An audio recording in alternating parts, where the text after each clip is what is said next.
बिस्मिल्लाहिर्रहमानिर्रहीम। तो previous class में मैंने आपको क्वेश्चन करवा दिया था जिसके अंदर आपने एक इशू देखा था, कौन सा वाला, परचेज रिटर्न का, जिसको हम डेबिट नोट इशूड कहेंगे। और एक आपने इशू देख लिया था, कौन सा वाला, कि वो इनवॉइस जो आउटस्टैंडिंग हो फॉर मोर देन 180 डेज, उसका भी हमने इफेक्ट कंसीडर कर लिया था। अच्छा, अब अगला पॉइंट हम अब उसको जरा पढ़ लें, मैं आपको फिर बता दूं कि याद रखिएगा कि डेबिट और क्रेडिट नोट का ताल्लुक सिर्फ परचेज और सेल रिटर्न से नहीं है। जब भी आपको ओरिजिनल इनवॉइस को मॉडिफाई करना होगा तो उसको मॉडिफाई करने का तरीका ये है कि उस इनवॉइस को आप फाड़ के नहीं फेंक देंगे, ठीक है। उस इनवॉइस के अगेंस्ट आप प्रॉपर डेबिट या क्रेडिट नोट इशू करेंगे। प्रॉपर लफ्ज बोलने का मतलब क्या है? प्रॉपर का मतलब है टैक्स के लिहाज से प्रॉपर। जैसे इनवॉइस को भी हम टैक्स इनवॉइस कब बोलेंगे? जब वो टैक्स इनवॉइस की डेफिनेशन क्या करेगी? फॉल करेगी। उसमें सेलर का नाम हो, उसका रजिस्ट्रेशन नंबर हो, बायर का नाम हो, उसका एनटीएन नंबर हो, डेट हो, सीरियल नंबर हो, ठीक है, आइटम्स वगैरह स्पेसिफाइड हो, value before sales tax, value after sales tax, हर चीज दिखनी चाहिए। डिस्काउंट अगर दिया है, कौन सा वाला? ट्रेड डिस्काउंट, तो वो भी दिखाई देना चाहिए, ठीक है। कैश डिस्काउंट नहीं, ट्रेड डिस्काउंट, ट्रांजैक्शन में एंटर होने से पहले। और ट्रेड डिस्काउंट आपकी वैल्यू ऑफ सप्लाई में जब कंसीडर किया जाएगा जब आपके लिए वो नॉर्मल प्रैक्टिस हो, यानी वो डिस्काउंट आपने सबके लिए लगाया, मतलब आपकी प्रोडक्ट जो है वो वैसे तो सेल पे नहीं है, लेकिन आपने किसी पार्टिकुलर बंदे को डिस्काउंट दे दिया तो बट सेल टैक्स के लिए डिस्काउंट काउंट नहीं होगा। लेकिन अगर आपने जनरली सबके लिए बोल दिया 50% ऑफ, तब वो डिस्काउंट हर कस्टमर को मिलेगा। जब डिस्काउंट इन कंफर्मिटी हो विद नॉर्मल बिजनेस प्रैक्टिस, जब डिस्काउंट इन कंफर्मिटी हो विद नॉर्मल बिजनेस प्रैक्टिस, और आपकी इनवॉइस क्या करे? उस डिस्काउंट को शो करे, तो फिर ये डिस्काउंट क्या होगा? जिस पहले सबसे पहले सेलिंग प्राइस से डिस्काउंट माइनस होगा, और फिर उसके बाद जो वैल्यू आएगी उसको बोलेंगे value before charging sales tax, उसके ऊपर सेल टैक्स रेट लगेगा, ठीक है। तो ये चीज ध्यान में रखने की जरूरत है। सारी आपकी जो है ना, कुछ जो मैं वर्बली बोल रहा हूँ, ये सब कुछ आपको क्वेश्चन में देखने को मिल जाएगा। अच्छा जी, तो मैंने क्या बोला? ओरिजिनल इनवॉइस को मॉडिफाई करने के लिए डेबिट या क्रेडिट नोट। अगर आपने सेल गुड्स बेची हैं तो आपने किसी को अपनी बुक्स में डेबिट किए, अगर उसके डेबिट बैलेंस को और बढ़ाना है तो मजीद डेबिट करना है तो डेबिट नोट इशू कर दे।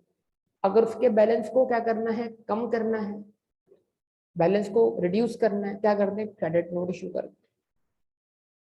अगर आपने गुड्स परचेज की थी, गुड्स परचेज करने से आपके सप्लायर का बैलेंस आपकी बुक्स में क्या हुआ था? क्रेडिट हुआ था। अगर आपकी उस लाइबिलिटी में क्या होता है? मजीद इजाफा होता है, तो क्रेडिट नोट इशू होगा, ठीक है। सामने वाला क्या करेगा? डेबिट नोट इशू करेगा। अच्छा, और अगर उस इनवॉइस वैल्यू में क्या आती है? कमी आती है, फॉर एग्जांपल परचेज रिटर्न, तो आप क्या इशू करेंगे? डेबिट नोट इशू करते हैं। तो मतलब ओरिजिनल इनवॉइस को मॉडिफाई करने के लिए हम डेबिट या क्रेडिट नोट इशू करते हैं। So where a registered person has issued a tax invoice and a tax return or tax invoice need to be modified as a result of cancellation of supply, return of goods, change in the nature of supply, change in the value of supply, any other such event. Within 180 days, then the registered person may issue a debit or credit note indicating specified information and make adjustment accordingly. Prior of period of 180 days में be extended for any special reason. ये 180 दिन में adjustment क्यों करनी है? बड़ी normal सी बात है। अगर एक इनवॉइस आउटस्टैंडिंग है फॉर मोर देन 180 डेज और उसका इनपुट टैक्स आपने क्लेम किया हुआ है, तो 180 दिन गुजरने की वजह से उसका इनपुट टैक्स वैसे ही आपकी बुक्स में रिवर्स हो चुका होगा। तो अब परचेज रिटर्न होने की वजह से आपको उस इनपुट टैक्स को दोबारा रिवर्स करने की जरूरत नहीं, डबल रिवर्स नहीं करना, क्योंकि जब आप परचेज रिटर्न करते हैं तो उसका इफेक्ट भी आप इनपुट टैक्स से लेस करते हैं। अच्छा, उसके बाद where tax liability increases as a result of issuance of debit note, then the time limit of 180 days shall not apply। जब अगर आप क्या हैं? सेलर हैं, और बतौर सेलर आप क्या करते हैं? डेबिट नोट इशू करते हैं, तो आप किसी को अपनी बुक्स में डेबिट कर रहे हैं, तो डेबिट नोट इशू किया है आपके सेलर ने, आपने वो डेबिट नोट क्या किया? रिसीव किया। डेबिट नोट रिसीव करते ही आपकी टैक्स लायबिलिटी में क्या हो जाएगा? इजाफा हो जाएगा, ठीक है। तो टैक्स लायबिलिटी आपकी क्या हो जाएगी? बढ़ जाएगी। तो टैक्स लायबिलिटी बढ़ने का मतलब क्या है? आपके, यानी मतलब अगर आप डेबिट नोट इशू करते हैं तो आपका आउटपुट टैक्स लायबिलिटी क्या होगा, बढ़ेगा ना। अब आपको ज्यादा आउटपुट टैक्स करना है, चार्ज करना है, किसके लिए 180 दिन की लिमिट अप्लाई, भाई एडजस्टमेंट करने के लिए 180 दिन की लिमिट अप्लाई है ना। सेल टैक्स चार्ज करने के लिए कहाँ 180 दिन की लिमिट अप्लाई हो। तो अगर आप सेलर हैं और आप डेबिट नोट इशू कर रहे हैं तो आप क्या करेंगे, आउटपुट टैक्स चार्ज करेंगे, तो आपकी आउटपुट टैक्स लायबिलिटी में क्या होगा, इजाफा होगा। आउटपुट टैक्स लायबिलिटी है नहीं, अगर आपका इनपुट टैक्स 0 हो तो सारा आउटपुट टैक्स आपको एफबीआर को देना है ना। तो आउटपुट टैक्स आपके लिए क्या है, लायबिलिटी है, और इनपुट टैक्स आपके लिए क्या है, रिसीवेबल। दोनों को नेट करके जो आंसर आता है वो आप क्या करते हैं, पे करते हैं। ऐसा ही है ना। तो अगर आप बिजनेस हैं और डेबिट नोट क्या कर रहे हैं, इशू कर रहे हैं, तो मतलब आप अपने डेटर को मजीद अपनी बुक्स में डेबिट कर रहे हैं, क्योंकि इनवॉइस वैल्यू आप क्या कर रहे हैं, इंक्रीज कर रहे हैं। इससे क्या हो रहा है, आपकी आउटपुट टैक्स लायबिलिटी में इजाफा हो रहा है, यस और नो। तो फिर 180 दिन की लिमिट देखने की जरूरत नहीं है, क्यों, क्योंकि यहाँ तो एफबीआर से पैसे देने की बात हो रही है, पैसे लेने की बात नहीं हो रही। ठीक है जी। अच्छा, उसके बाद मिस्टर ए, अब मैंने कल भी कहा था इस बात को समझाने के लिए, लेकिन फिर हम वो दरमियान में रुक गए थे, बस अल्लाह खैर करे, यहीं पर ही हम बोलते हैं कि एग्जाम्पल हमने कल भी शुरू की थी, फिर मैंने लाइट जाने के बाद आपको डायरेक्ट प्रैक्टिस क्वेश्चन करवा दिया था। तो ये एग्जाम्पल हम दोबारा देख लेते हैं। हमने कहा मिस्टर ए है जो कि सेलर है, मिस्टर बी है जो कि बायर है। हमने इस कहानी को समझने के लिए एक एग्जाम्पल अज्यूम किया, अगर आप समझ सकते हैं। हमने क्या एग्जाम्पल अज्यूम की, हमने एग्जाम्पल ये अज्यूम की कि जो मिस्टर ए है, जो मिस्टर ए है वो गुड्स ऐसे शख्स से परचेज कर रहा है जो कि अनरजिस्टर्ड है, तो लिहाजा मिस्टर ए का इनपुट टैक्स 0 है। लेकिन मिस्टर ए खुद क्या है, रजिस्टर्ड है, और वो गुड्स बेच रहा है मिस्टर बी को, वो भी रजिस्टर्ड है। मिस्टर ए मिस्टर बी से sales tax, mister A registered है, बी रजिस्टर्ड होना हो, लेकिन मिस्टर ए तो सेल टैक्स क्या करेगा, चार्ज करेगा। लेकिन मिस्टर ए का इनपुट टैक्स 0 होता है कि जितना भी sale tax mister A mister B से क्या करे, चार्ज करे, वो एफबीआर को जमा करवा दे। इस बात को समझने के लिए मैंने एग्जाम्पशन बनाई है। और मिस्टर बी का इनपुट टैक्स वही है जो मिस्टर ए ने आउटपुट टैक्स किया, चार्ज किया, लेकिन मान लें मिस्टर बी की सप्लाईज क्या है, 0 रेटेड है। तो मिस्टर बी जब गुड्स आगे बेचेगा तो आउटपुट टैक्स चार्ज करेगा, कितना, 0%। तो उसका इनपुट टैक्स पूरा क्या हो जाएगा, रिफंड हो जाएगा। इस अजम्पशन के तहत अगर एग्जाम्पल को समझेंगे तो आपको बात समझ में आ जाएगी। तो हमने कहा मिस्टर ए ने एंट्री बनाई मिस्टर बी बतौर account receivable debit.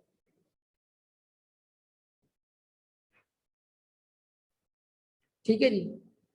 Sales credit, अगर आप रजिस्टर्ड पर्सन है और सेल टैक्स चार्ज कर रहे हैं तो सेल्स क्रेडिट कितने से, 1 लाख से। तो हमेशा आप सेल्स और परचेज एक्सक्लूसिव सेल टैक्स क्या करेंगे, रिकॉर्ड करेंगे। सेल्स टैक्स आप क्रेडिट कर देंगे 17,000 से। ठीक है जी। और यहां पर आपका क्या हो जाएगा, अकाउंट रिसीवेबल डेबिट हो जाएगा 1,17,000। यानी आपने मिस्टर बी से कितने पैसे लेने। ठीक है, ये सेल्स टैक्स आपके लिए क्या हो गया, आउटपुट टैक्स। ठीक। अब यही गुड्स मिस्टर बी ने परचेज की है मिस्टर ए से, उसने अपने पास एंट्री बनाई परचेजेस कितने से, 1 लाख से। ये भी इसको अपनी कॉस्ट का पार्ट नहीं बनाएगा। परचेजेस डेबिट कितने से, 1 लाख से। ठीक है जी। सेल्स टैक्स बतौर इनपुट टैक्स डेबिट कितने से, 17,000 से। और मिस्टर ए बतौर अकाउंट पेएबल। ठीक है जी, 1,17,000 से। अब आप सब बड़े अच्छी तरीके से जानते हैं, आप सब बड़े अच्छे तरीके से जानते हैं कि भले मिस्टर बी ने ये गुड्स आगे बेची हो या ना हो, अगर स्टॉक अनसोल्ड हो तब भी उसका इनपुट टैक्स क्या होगा, क्लेम। तो क्या इनपुट टैक्स क्लेम करने के लिए खरीदी हुई इन्वेंट्री का सोल्ड होना जरूरी है? स्टॉक सोल्ड और टू बी सोल्ड, ये दोनों बातें थी ना या नहीं थी? हाँ, प्रॉपर इनवॉइस होनी चाहिए। ठीक है, इसका मतलब ये हुआ कि अब अगर मान ले मिस्टर बी की सप्लाईज क्या है, 0 रेटेड है, तो सबसे पहले इसका इनपुट टैक्स क्लेम होने के लिए इसका आउटपुट टैक्स गवर्नमेंट ट्रेजरी में जमा होना चाहिए, नहीं? फिर उसके बाद इसको रिफंड मिलेगा।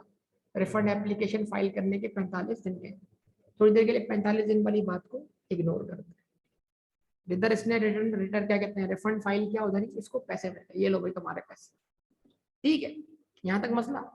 अब मान लीजिए कि मिस्टर ए के ऊपर सेल्स टैक्स लाइबिलिटी कितनी है, 17,000। मिस्टर ए ने वो सेल टैक्स लाइबिलिटी सेटल कर, सेल्स टैक्स डेबिट 17,000 से, बैंक क्रेडिट 17,000 से।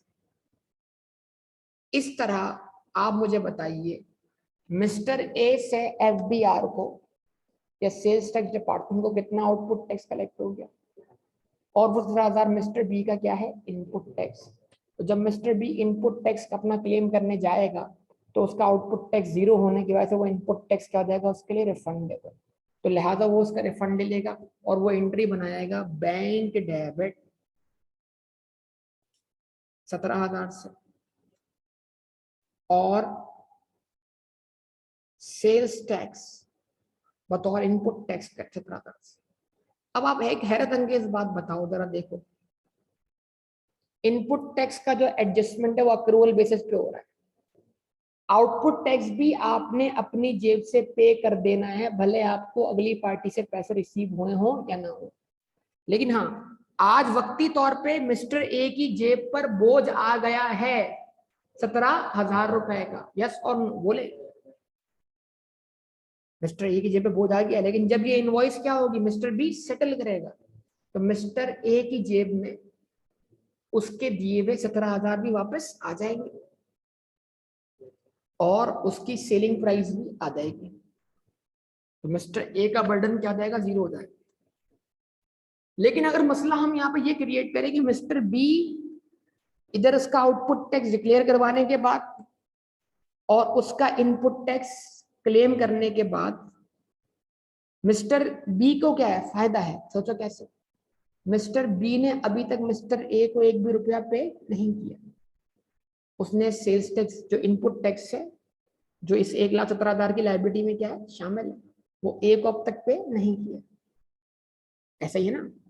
अब और मिस्टर बी जो है वो रिफंड भी ले चुका है, तो अब अगर मिस्टर बी क्या करे, पर्चे रिटर्न कर दो, तो इनवॉइस भी रिवर्स हो गई और सेल्स टैक्स रिफंड हो गया, मिस्टर बी की क्या आ गया, जेब में आ गई, और उसके लिए गुड्स क्या बन जाएंगी, सेल्स रिटर्न। किसके लिए, ए के लिए। तो ए वहां पर आउटपुट टैक्स दे भी चुका है और उसको बी से 1 रुपया भी कलेक्ट नहीं हुआ, तो ए नुकसान में है, बी फायदे में। सोचिएगा जरा, दिमाग चलाइएगा, नहीं ऐसा नहीं। तो अब इसकी एडजस्टमेंट कैसे होनी चाहिए, अब मैं यानी ए तो बी को नहीं बोल सकता ना कि भाई तुमने जो एफबीआर से रिफंड ले लिया वो पैसा तुम मुझे दे दो। ए किससे शिकायत करेगा, एफबीआर से, कि भाई मैंने जब गुड्स बेची तो आउटपुट टैक्स चार्ज किया, अक्रूवल बेसिस पे वो आउटपुट टैक्स आपको जमा भी करवा दिया, हालांकि मुझे इनवॉइस के पैसे नहीं मिले थे, और अगले बंदे ने उसको इनपुट टैक्स के तौर पे क्लेम करके आपसे बेनिफिट भी ले लिया। अब वो बेनिफिट लेने के बाद गुड्स क्या कर रहा है, रिटर्न कर रहा है, तो मुझे तो मेरी चीज के पैसे भी नहीं मिले और उल्टा मेरी जेब से सेल्स टैक्स भी आपके पास चला गया। अब मेरी जेब का बर्डन कौन उतारेगा, तो ये तो मैंने आउटपुट टैक्स आपके कहने पे चार्ज किया था ना, तो अब जिम्मेदारी किसके ऊपर बनती है। तो एफबीआर कहता है कोई टेंशन वाली बात नहीं है, इस महीने का जो आउटपुट टैक्स होगा उसमें से तुम हमें 17,000 कम दे देना, यानी वो 17,000 जो तुमने हमें ज्यादा दे दिए थे और वो गुड्स ही क्या हो चुकी हैं, वापस हो चुकी हैं, तो ठीक है इस महीने की भी सेल होंगी कि नहीं होंगी, तो इस महीने की सेल में जितना आउटपुट टैक्स बने उसमें से तुम क्या कर देना, क्रेडिट नोट इश्यू जो तुमने किया है सेल रिटर्न की वजह से क्या कर देना, उसको माइनस कर लेना। तो इसका मतलब सेल रिटर्न का इफेक्ट कहाँ जाएगा, आउटपुट टैक्स में से माइनस हो जाएगा, और परचेज रिटर्न का इफेक्ट कहाँ जाएगा, इनपुट टैक्स में से माइनस हो जाएगा। समझे बात या नहीं? इनपुट टैक्स माइनस करने का मतलब क्या है? अगर इनपुट टैक्स में से माइनस ना करता, मेरा इनपुट टैक्स ज्यादा होता। दोनों सूरतों में टैक्स लायबिलिटी में क्या आ रही है? कमी आ रही है। थोड़ा सोचिएगा, एक सूरत में टैक्स लायबिलिटी में कमी आ रही है, एक सूरत में टैक्स लायबिलिटी में क्या हो रहा है? इजाफा हो रहा है। जब आप आउटपुट टैक्स, मिसाल के तौर पे आपका आउटपुट टैक्स है 2 लाख रुपए, उसमें से आप 17,000 क्या कर देते हैं? माइनस, तब आपका आउटपुट टैक्स नेट होकर कितना बचता है? 1,83,000। अब आप 1,83,000 से क्या करेंगे? अपना इनपुट टैक्स एडजस्ट करेंगे। तो जब आउटपुट टैक्स लायबिलिटी कम हो गई तो नीचे टैक्स लायबिलिटी भी क्या आएगी? कम आएगी। आपके पास इनपुट टैक्स क्लेम था 1 लाख का, लेकिन आपने गुड्स क्या कर दी? रिटर्न कर दी।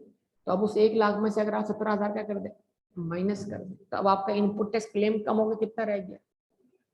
83,000। अब आप अपने आउटपुट टैक्स में से क्या लेस करेंगे? 83,000। सोचो पहले लेस क्या करते? अगर कोई पर्ची रिटर्न ना होती तो क्या लेस करते? 1 लाख।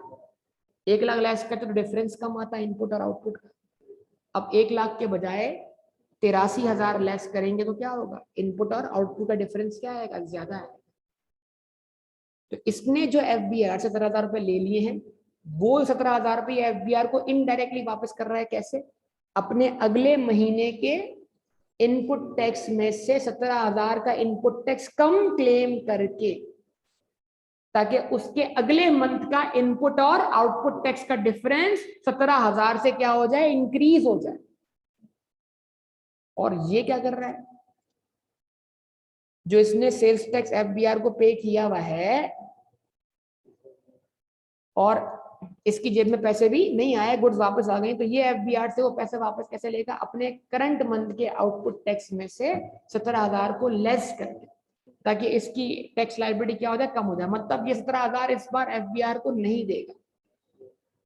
ठीक है, अगर आपको ये कहानी समझ में आई है तो आप इसको जरा पढ़ सकते हैं।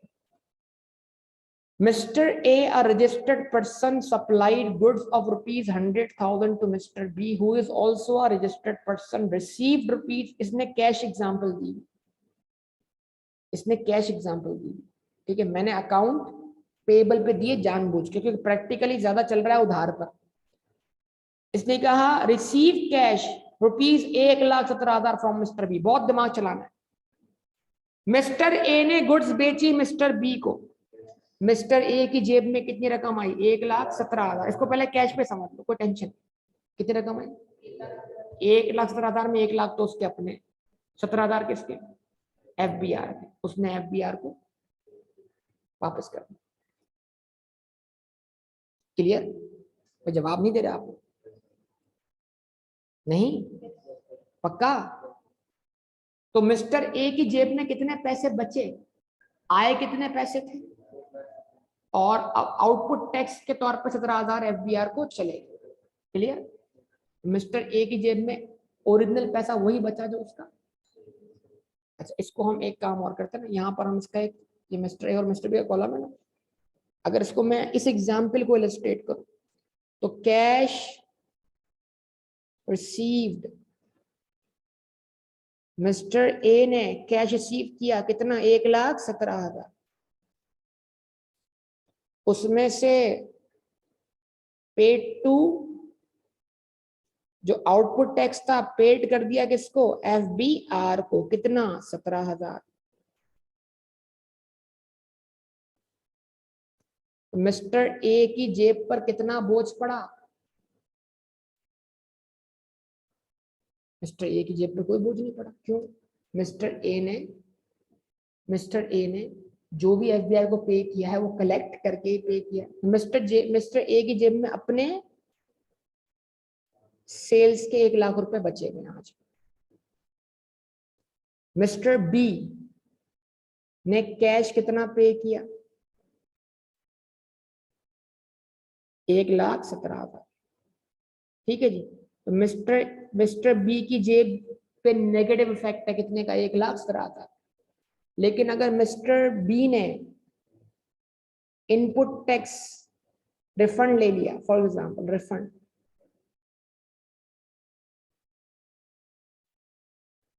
तो मिस्टर बी की जेब में 17,000 क्या आ गए?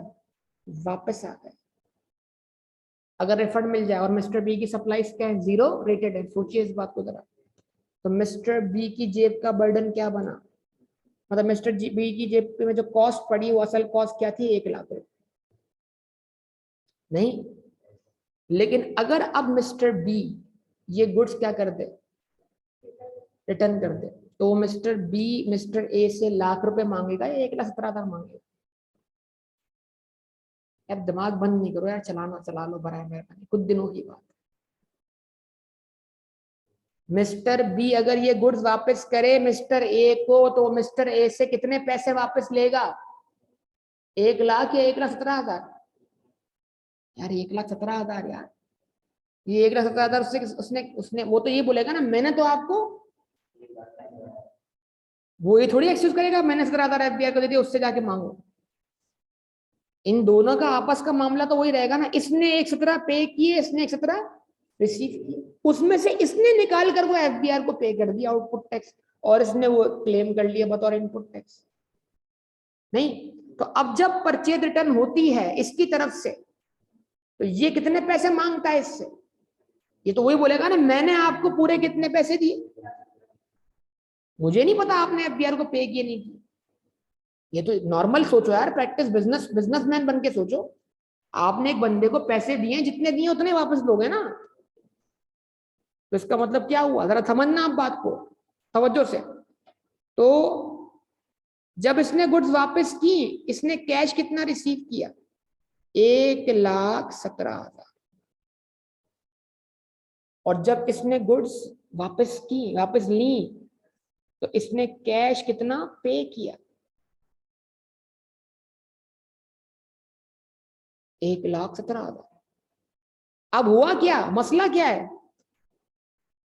मसला समझ गया, अगर समझ गया तो बात बन गई, मसला नहीं समझे तो बात नहीं बनी। In the end mister B फायदे में है, ए नुकसान में है, क्यों ए नुकसान में क्यों है, क्लियरिटी चाहिए, बहुत क्लियर कॉन्सेप्ट चाहिए, बहुत क्लियर कॉन्सेप्ट चाहिए। ए नुकसान में इसलिए है कि ए ने बी से 1,17,000 रुपए कलेक्ट किए थे, 17,000 एफबीआर को दे दिए थे, उसकी जेब में बचे थे 1 लाख रुपए, लेकिन फिर भी कुछ रिटर्न करने की वजह से ए ने बी को 1,17,000 वापस किए, वो 17,000 भी वापस किए जो उसने एफबीआर को पे कर दिए थे। तो बी की जेब पर बोझ पड़ गया कितने का, 17,000, सॉरी ए की जेब पे बोझ पड़ गया 17,000। बी की जेब पॉजिटिव 17,000 क्यों है, इसलिए क्योंकि बी ने पे किए थे 1,17,000 रुपए, रिफंड ले लिए थे एफबीआर से 17,000 रुपए, तो बी की जो कॉस्ट थी वो 1 लाख रुपए ही थी, लेकिन बी की जेब में वापस आ गए 1,17,000 रुपए, यानी वो 17,000 जो एफबीआर से रिफंड भी ले चुका है, और वो जो ए को पे कर चुका था वो भी वो वापस ले आया अपने पास। तो बी के पास 17,000 सरप्लस है, ए के पास 17,000 क्या है, डेफिसिट। तो अब इस केस में ये नहीं होगा कि बी 17,000 रुपए ए को दे, या ए बोले 17,000 रुपए मुझे दो, नहीं, इनका तो नॉर्मल बिजनेस चलेगा।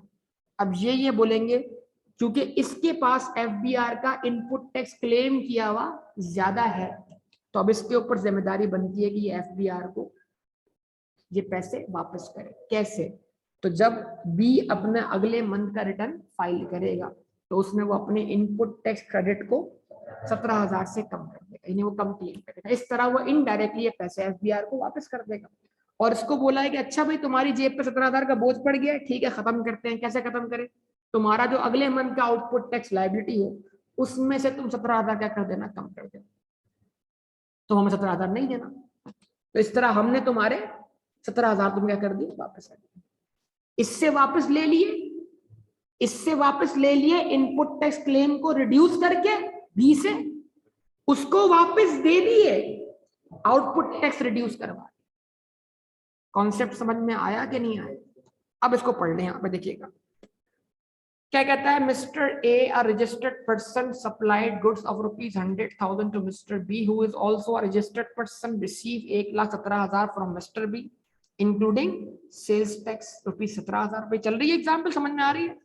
गुड्स रिटर्न, देखो पहले सेल हो गई 17,000, 1,17,000 रुपए बी ए की जेब में आ गए, बी की जेब से चले गए, फिर उस 17,000 में से ए की जेब से 17,000 रुपए आउटपुट टैक्स के तौर पे चले गए किसके पास, एफबीआर के पास, और बी ने क्लेम कर लिया इनपुट टैक्स 17,000, तो एक तरीके से उसकी जेब में क्या आ गया, वापस आ गया।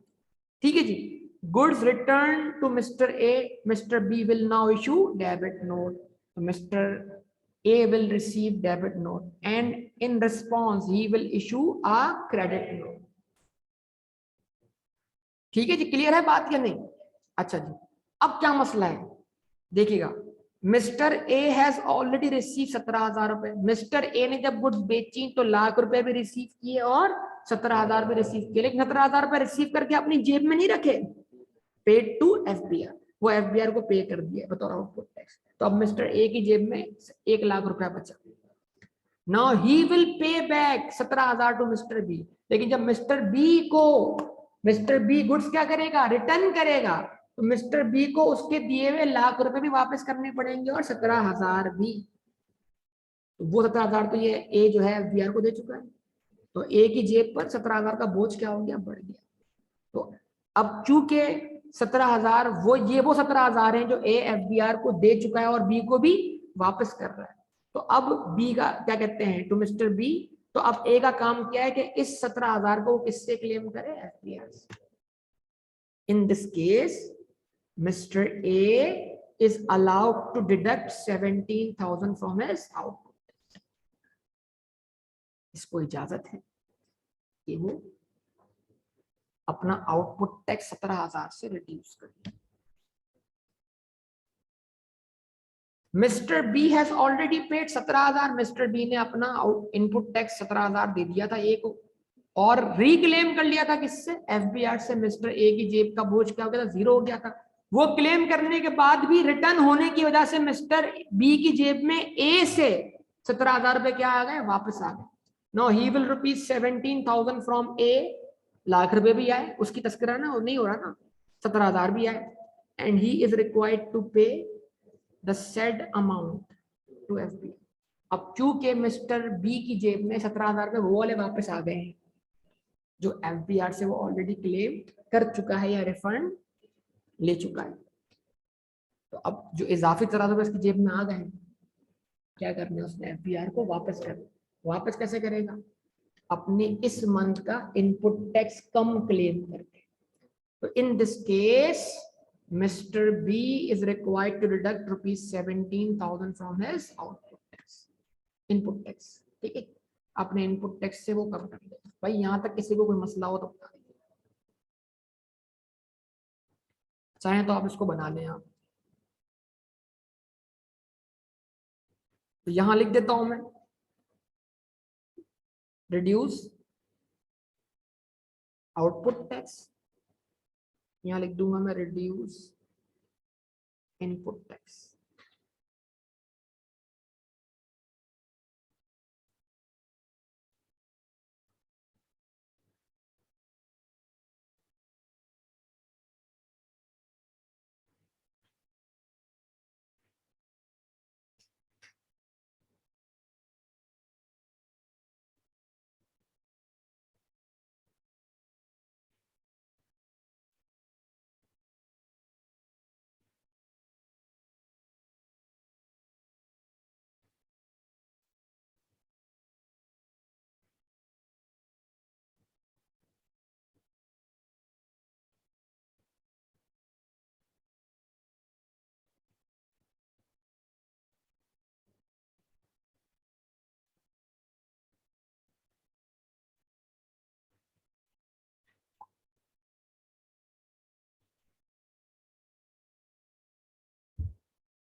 जी बताओ।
ठीक है जी, लिख चुके हैं, समझ में आ गई बात। अच्छा, अब जो डेबिट और क्रेडिट नोट हैं, जो डेबिट और क्रेडिट नोट हैं उनको आप कैसे कंसीडर करेंगे, यानी उनका जो मटेरियल होगा उसमें क्या कुछ शामिल होना चाहिए।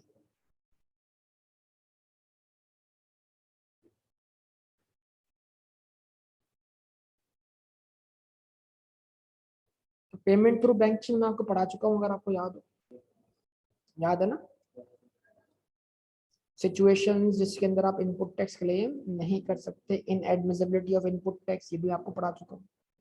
अच्छा जी, एडजस्टमेंट ऑफ इनपुट टैक्स बता चुका हूँ मैं आपको। अच्छा, बीच में मैंने यहाँ सिर्फ छोड़ा है थर्ड शेड्यूल, इसको मैं आपको बाद में एक्सप्लेन करता हूँ, इतनी कोई मुश्किल चीज नहीं है। सिर्फ इसमें होगा क्या कि इसमें रिटेल प्राइस पे सेल टैक्स चार्ज होगा बस, इसको भी हम कवर कर देंगे। मैं ढूंढ रहा हूँ इसके अंदर क्या टैक्स इनवॉइस कहाँ पर है। चलो पहले तो डेबिट और क्रेडिट नोट के पार्टिकुलर्स देख लेते हैं।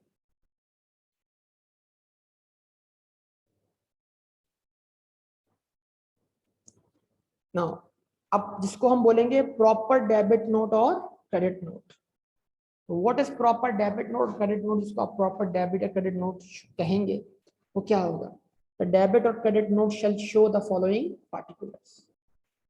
डेबिट और क्रेडिट नोट जब बनाया जाएगा वो भी एक पेपर पे बनेगा, साइड सी बात है, जैसे इनवॉइस एक पेपर पे बनती है, तो उसमें क्या होगा, name and NTN of the recipient and the supplier, दोनों पार्टीज के नाम और दोनों के एनटीएन नंबर होगा। ठीक है जी। Number and date of original sales tax invoice including quantity value and the amount of sales tax. क्या मतलब, जिस इनवॉइस के अगेंस्ट, जिस इनवॉइस को मॉडिफाई करने के लिए this debit note has been issued to modify the invoice number this. ठीक है, उस इनवॉइस की या तो उस पर एक्स लगी हुई हो या उस इनवॉइस की रेफरेंसिंग की हुई, कि ये डेबिट या क्रेडिट नोट कौन सी इनवॉइस को मॉडिफाई कर रहा है। तो number and date of the original sales tax invoice including quantity value and the amount of sales. तो तब्दीली किस में आई है, 4 यूनिट्स थे उसमें से 10 क्या कर दिए, वापस कर दिए, क्वांटिटी में चेंज आ गया। सर प्राइस फ्लक्चुएशन हो गई थी, तो हमने तय ये किया था कि भाई जो डेट ऑफ डिलीवरी में प्राइस होगी वही प्राइस मानी जाएगी, तो प्राइस को मॉडिफाई करना पड़ेगा। तो कहीं पर प्राइस या इनवॉइस बनते वक्त हमसे क्या हो गया, एरर हो गया। ठीक है ना, तो यहाँ जो रीजन आपके पास लिखा हुआ है ना, यहाँ पर देखो, cancellation of supply, return of goods, change in the nature of supply, change in the value of supply, any other such event, मतलब error, error, mistake, overcharging of sale tax, undercharging of sale tax, wrong sales tax rate, further tax charge करना था, charge करना भूल गए, मतलब इसकी तो multiple example बन सकती है, एनी अदर सच इवेंट। समझे बात या नहीं भाई, आपको फर्दर टैक्स चार्ज करना था, नहीं चार्ज किया आपने, नॉर्मली चार्ज किया, आप क्या करो 3% का फर्दर सेल टैक्स चार्ज करो, किसमें चार्ज करो, डेबिट या क्रेडिट नोट। अगर आप इनवॉइस वैल्यू बढ़ती है तो आप क्या करोगे, डेबिट नोट इशू करोगे, डेबिट नोट इशू करोगे आप 3% का फर्दर सेल टैक्स चार्ज करने।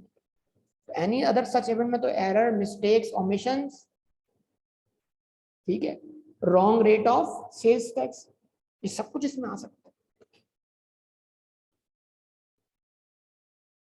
ठीक है, उसके बाद the reasons of issuance of, क्या भाई ये क्या वजह बनी, गुड्स डैमेज थी, डिस्क्रिप्शन के मुताबिक नहीं थी, जो कलर बोला था वो कलर नहीं मिला, जो क्वांटिटी बोली थी वो क्वांटिटी नहीं मिली, जो क्वालिटी बोली थी वो क्वालिटी नहीं मिली, गुड्स जो है वो ह्यूमन कंजम्पशन के लायक ही नहीं है, इंसानों के खाने के लायक नहीं, एक्सपायर्ड गुड्स, ताकि एफबीआई को पता लगे, एफबीआई उन गुड्स को डिस्ट्रॉय कर रहा है। अगर वो खाने पीने के आइटम है और एक्सपायर हो चुके हैं तो फिर उनको जलाना पड़ेगा। ये रीजन दे यहाँ पर। Signature and seal of the authorized person, जो भी आपके बिजनेस में ऑथोराइज्ड पर्सन है जिसके जिम्मे ये काम है, वो ये नोट क्या करेगा, इशू करेगा। Quantity being return, quantity being returned or supply of which has been cancelled in case of return of goods or cancellation of supply. Original, revised, difference in the value of sales tax in case of change in value. अगर supply value क्या हो रही है, change हो रही है, तो पुरानी वैल्यू क्या थी, उस पे बनने वाला सेल्स टैक्स क्या था, उस वैल्यू में चेंज इतने से आया, उस चेंज इन वैल्यू बनने वाला सेल टैक्स कितना है। अब पुरानी और नई वैल्यू पे सेल टैक्स को एडजस्ट करके रिवाइज सेल्स टैक्स कितना बनता है, ये सब कुछ कौन शो करेगा, आपका डेबिट और क्रेडिट। ठीक है जी।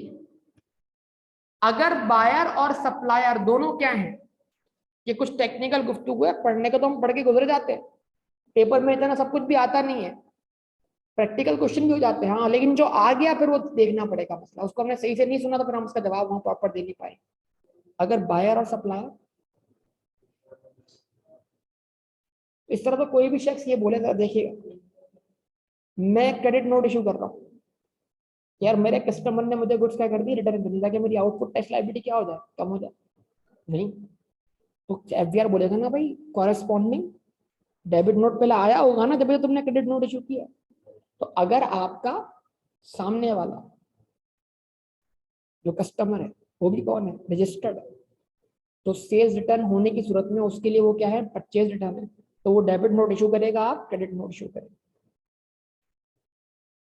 तो इसका मतलब जैसे मेरा आउटपुट टैक्स उसके लिए इनपुट टैक्स है, मेरी सेल इनवॉइस उसके लिए परचेज इनवॉइस है, इस तरह मेरा क्रेडिट नोट उसके लिए, मतलब मेरा क्रेडिट नोट जो मेरे लिए सेल्स रिटर्न है वो ही उसके लिए परचेज रिटर्न, उसने हाँ डेबिट नोट इशू किया हो।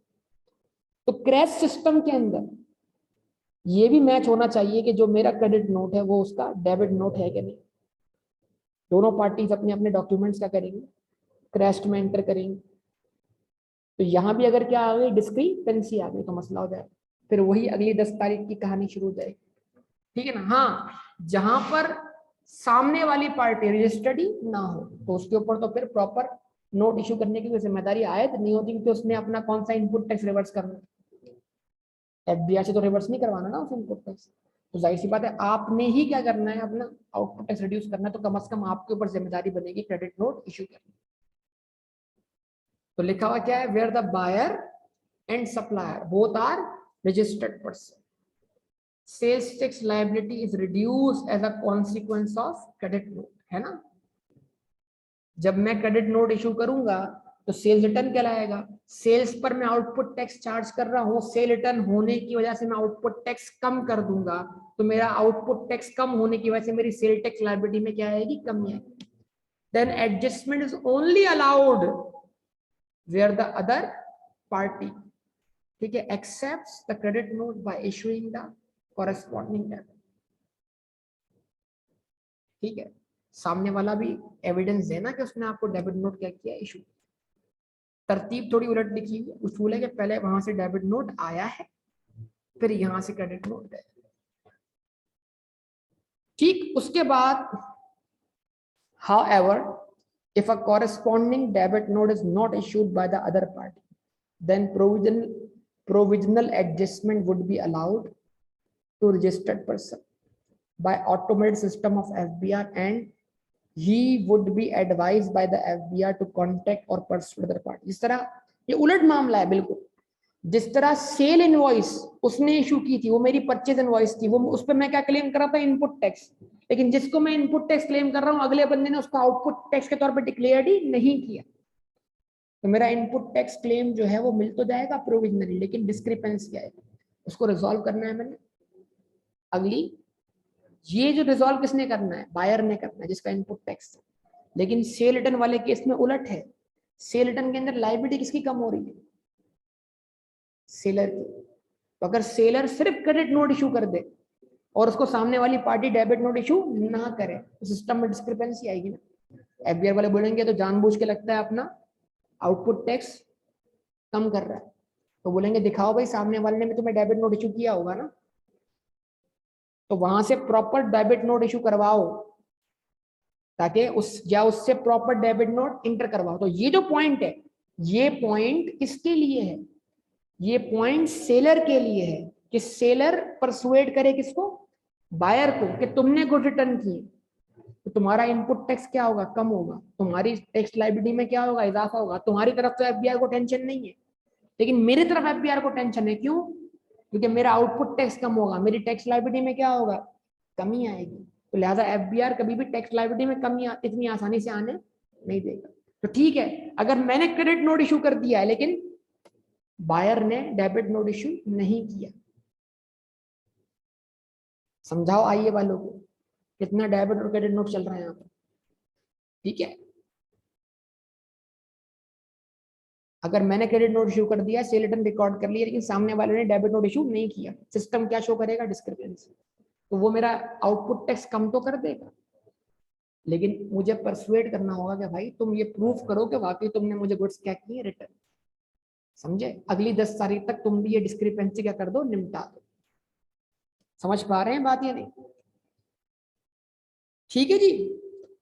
If it is not done the next tax period, in the next tax period, then input tax allowed earlier provisionally would be recovered। तो जो कच्ची एडजस्टमेंट मिली थी आपको, या तो पक्की हो जाएगी उसकी 10 तारीख तक इंटर करने से डेबिट नोट, या अगर वो 10 तारीख तक भी इंटर ना करे अगली, तो फिर वो कच्ची एडजस्टमेंट कच्ची से मुकम्मल तौर पे खत्म हो जाएगी। तो मेरे आउटपुट टैक्स में जो कमी आई थी, वो कमी ऑटोमेटिकली रिवर्स करके मेरा आउटपुट टैक्स बढ़ा दिया जाएगा।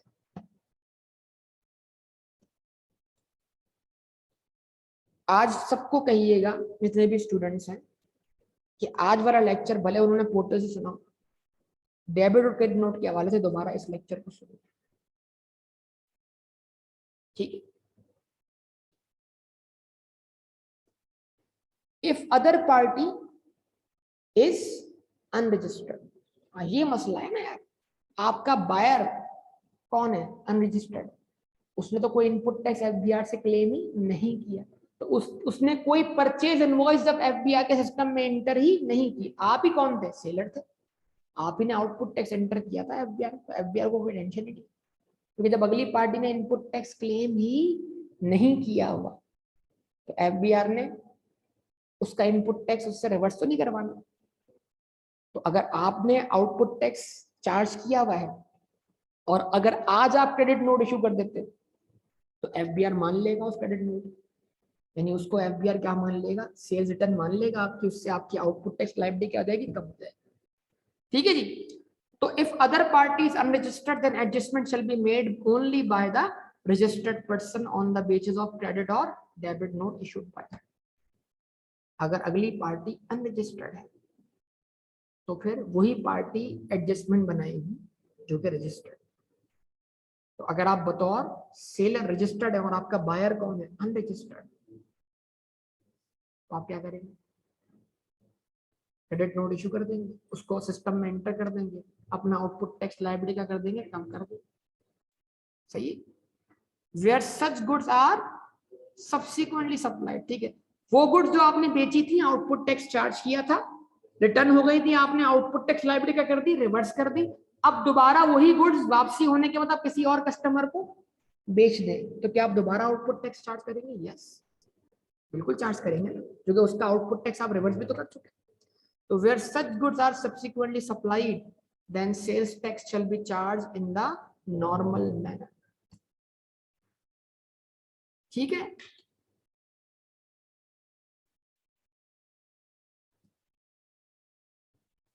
Goods need to be destroyed।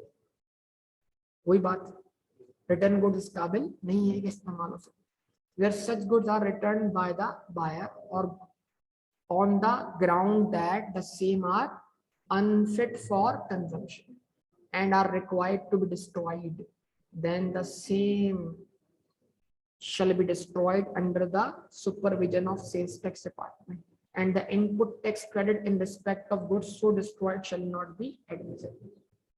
यानी अगर माजी में इन गुड्स का आप इनपुट टैक्स क्लेम कर चुके हो, तो फिर आज आपको अपनी इनपुट टैक्स लायबिलिटी इन गुड्स डिस्ट्रॉयड वाली परचेजेस के अमाउंट से क्या करनी है, परचेज पे बन जी। तो अगर हम वो गुड्स जिनका इनपुट टैक्स हम क्लेम कर चुके थे, अगर वो रिटर्न होकर वापस आती हैं, और जाहिर सी बात है उनका इनपुट टैक्स तो माजी में ऑलरेडी क्लेम्ड हुआ है, लेकिन अब वो दोबारा नहीं बिकती है, सोचेगा, वो दोबारा नहीं बिकती, सोचेगा, टेक्निकल बात है ना, वही वाला principle. If there is output tax there is adjustment of input tax, if there is no output tax there is no adjustment of input tax. Goods बिकी थी, आउटपुट टैक्स चार्ज हुआ था, इनपुट टैक्स एडजस्ट हो गया, goods वापस आ गए, तो अब सोल्ड से दोबारा क्या हो गई, अनसोल्ड हो गई, और क्या करनी पड़ी, डिस्ट्रॉय, क्योंकि अनफिट थी। तो अब डिस्ट्रॉय करने के बाद बिक पाएंगे। अब क्या उन गुड्स पर जिनका इनपुट टैक्स क्लेम हुआ है पहले, उन पे आउटपुट टैक्स चार्ज हो पाएगा, नहीं हो पाएगा। तो अब उनका इनपुट टैक्स भी क्या होना चाहिए, डेड हो जाना चाहिए, रिवर्स हो जाना चाहिए। तो वो तो क्लेम हुआ है, तो क्लेम हुए को कैसे डेड करें, आज के इनपुट टैक्स में से उन डिस्ट्रॉयड गुड्स की वैल्यू का इनपुट टैक्स माइनस कर, जैसे परचेज रिटर्न का माइनस कर, बिल्कुल वैसे। बात समझ में आई है कि नहीं है, कंफर्म। जो माजी, कोई भी माजी में क्लेम किया हुआ इनपुट टैक्स रिवर्स कैसे हो रहा है, मौजूदा इनपुट टैक्स में से उस इनपुट टैक्स को माइनस करें। बस मसला इतना आएगा कि एग्जामिनर यहाँ पर आपको उन गुड्स की इनवॉइस देता है, तो इनवॉइस पर सेल टैक्स रेट लगाकर आज के सेल टैक्स इनपुट टैक्स क्या करते हैं, माइनस करते हैं, फिर अपोर्शनमेंट करें। लेकिन अगर एग्जामिनर माजी का अपोर्शन किया हुआ इनपुट टैक्स देता है, तो फिर क्या करें, इस मंथ के इनपुट टैक्स को अपोर्शन करें, और अपोर्शनमेंट करने के बाद जो इस मंथ का इनपुट टैक्स आता है उसमें से उसको लेस करवाएं। लेकिन नॉर्मली अब तक ये वाला केस आईकैप में नहीं आया, जो भी केस आया है वो इनवॉइस वैल्यू वाला है। तो हम क्या करेंगे, इस मंथ की परचेज इनवॉइसेस पर जो इनपुट टैक्स बनेगा उसमें से हम परचेज रिटर्न वाली इनवॉइस का इनपुट टैक्स माइनस कर देंगे, 180 दिन वाली इनवॉइस का इनपुट टैक्स क्या कर देंगे, माइनस कर देंगे। गुड जो डिस्ट्रॉयड हुई हैं उनकी इनवॉइसेस का भी इनपुट क्या कर देंगे, माइनस कर देंगे। फिर जो बैलेंस आएगा उसकी हम क्या कर देंगे, अपोर्शनमेंट कर देंगे। नॉर्मल वे यही है, और क्वेश्चन में यही मिलेगा। क्वेश्चन अगर ग्रो करेगा तो ऐसे ही ग्रो करेगा, ठीक है ना, ये बात आपको क्लियर हो जानी चाहिए। अच्छा जी, उसके बाद अगर हम फर्दर बात करें इसके ऊपर, तो फर्दर बातचीत क्या हो, यहां तक मसला। The goods need to be destroyed where such goods are returned by the buyer on the ground that the same are unfit for consumption and required to be destroyed, then the same shall be destroyed under the supervision of the sales tax department, and the input tax credit in respect of goods so destroyed shall not be admissible. However, in case companies manufacturing perishable food items having expiry dates, such items are returned on account of being unfit for consumption and are destroyed, then credit note may be issued within 15 days of the return and adjustment may be made accordingly. ठीक है, तो जाहिर सी बात है जो goods वापस आई हैं उसके लिए एक रिक्वायरमेंट है, मतलब कैसी गुड्स, नेस्ले का जूस वापस आ गया है, ठीक है, नेस्ले का योगर्ट वापस आ गया है, कंपनी को वापस आ गया है, तो कंपनी के लिए वो क्या है, सेल्स रिटर्न। तो कंपनी ने वो नॉलेज में लाना है किसके, एफबीआर के। ऐसा ना हो कि वो उस पर डेट चेंज करके उसको आगे बेच भी दे, तो उसके लिए एक रिक्वायरमेंट रखी गई है कि 15 दिन के अंदर अंदर क्रेडिट नोट इशू करके आपने अपना आउटपुट टैक्स लायबिलिटी क्या कर देना है, कम कर देना है, ठीक है, आपकी से रिटर्न। लेकिन वो गुड्स जो लौट कर आपके पास वापस आएंगे वो हैं तो एक्सपायर्ड ना, अब किसी को बेची तो नहीं जा सकती, तो फिर क्या होगा, फिर उनका इनपुट टैक्स क्लेम क्या हो जाएगा, डेड हो जाएगा, क्योंकि अब वो किसी को बेची नहीं जा सकती, उनको जला दिया गया है। अब क्या करेंगे, अब आप उसका इनपुट टैक्स क्लेम क्या कर देंगे, आप रिवर्स कर देंगे अपने टोटल इनपुट टैक्स के अमाउंट में से, जिस तरह मैंने अभी आपको बताया। तो इसका मतलब क्या हो, अब तक हम देखें तो हमने इनपुट टैक्स का जो अमाउंट है करंट मंथ की परचेज का, जो कॉमन परचेज है, उस पर हमने निकाला इस मंथ का इनपुट टैक्स, उसमें से लेस करवाया परचेज रिटर्न का इनपुट टैक्स, उसमें से लेस करवाया उन इनवॉइसेस का इनपुट टैक्स जिनको आउटस्टैंडिंग हुए 180 दिन गुजर चुके और उनका अमाउंट जो है 50,000 से एक्सीड कर, ठीक है। उसके बाद हमने उसमें से लेस करवाया इनपुट टैक्स उन गुड्स का जो क्या हो गई हैं, डिस्ट्रॉय हो गई हैं, एक्सपायर्ड हो गई है किसी भी रीजन की वजह, ठीक है, क्लियर यहां तक। अब इसमें एक सिनेरियो है, गुड्स पड़े पड़े क्या हो गई, डिस्ट्रॉय होगी, तो उनका क्या होगा? क्या है? मतलब अगर आपका स्टॉक था, आग लग गई, आग लग गई, स्टॉक था, आग लग गई, अब क्या होगा? स्टॉक था, पड़े पड़े क्या हो गया? डिस्ट्रॉय हो गया। तो डिस्ट्रॉय होना भी डिस्पोजल है, और डिस्पोजल भी सप्लाई की डेफिनेशन में शामिल है। जरा इसका मसला थोड़ा टेक्निकल मसला है, तो मैं ये पॉइंट आपको अभी एक्सप्लेन नहीं कर रहा, लेकिन ये इतना इंपॉर्टेंट है भी नहीं आपके, लेकिन मैं इसको वर्बली आपको बता दूंगा। क्या बता रहा हूँ? आप कौन है? मैन्युफैक्चरर। अब यहाँ पे रुक के एक बड़ी इंपॉर्टेंट बात सुनो। मैन्युफैक्चरर, अगर आप किसी चीज के मैन्युफैक्चरर, तो आपकी गुड्स जो गोडाउन में आपने बनाई है, उसमें से आप गुड ड्राइंग कर लें, वो ड्राइंग भी सेल टैक्स के लिहाज से सेल्स मानी जाएगी, उस पर आउटपुट टैक्स क्या होगा? चार्ज होगा। आप वो गुड्स किसी को डोनेट कर दें, तब भी आउटपुट टैक्स क्या होगा? चार्ज होगा। वो गुड्स आप क्या कर दें? गिफ्ट कर दें, तब भी आउटपुट टैक्स क्या होगा? चार्ज होगा। मैन्युफैक्चर गुड्स का मतलब क्या है? कि वो रॉ मटेरियल नहीं है, उसमें वैल्यू एडिशन हो चुकी है। और अगर जो मतलब मिसाल के तौर पर एक चीज थी, एक प्रोडक्ट है, उसमें वैल्यू एडिशन होकर ही वो क्या बनी है? एक फिनिश गुड बनी। मतलब फॉर एग्जांपल कार, कार जो बनी है वो कैसे बनी है? वैल्यू एडिशन होने के बाद, उसमें टायर भी ऐड हुआ है, उसमें इंजन भी ऐड हुआ है, ये सब कुछ ऐड होने के बाद कार बनी है। तो कार पड़ी हुई है, इसका मतलब कार टायर नहीं है, कार इंजन नहीं है। तो इंजन पर, टायर पर, आप सब पर इनपुट टैक्स पे कर चुके हैं, ठीक है ना? इंजन पर, टायर पर आप इनपुट टैक्स पे कर चुके हैं, सही? इंजन पर, टायर पर आप इनपुट टैक्स पे कर चुके हैं।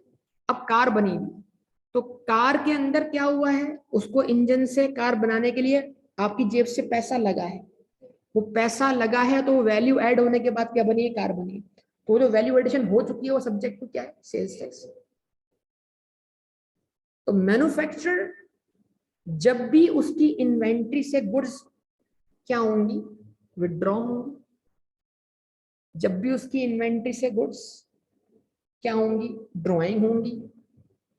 वो भले उन गुड्स को उठा के अपने ऑफिस यूज में ले आए, ड्रॉइंग कर ले, गिफ्ट कर दे, डोनेट कर दे। अगर ये सारे काम कौन कर रहा है? मैन्युफैक्चर। किसके लिए कर रहा है? फिनिश गुड्स के।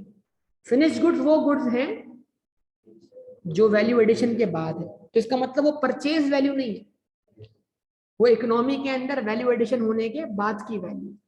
तो याद रखिएगा, मैन्युफैक्चर की अगर finish good subject to sales tax है, तो फिर उसका ड्राइंग कर लेना, डोनेट कर लेना, गिफ्ट कर देना, ये सब कुछ जो है वो सप्लाई है और chargeable to sales tax.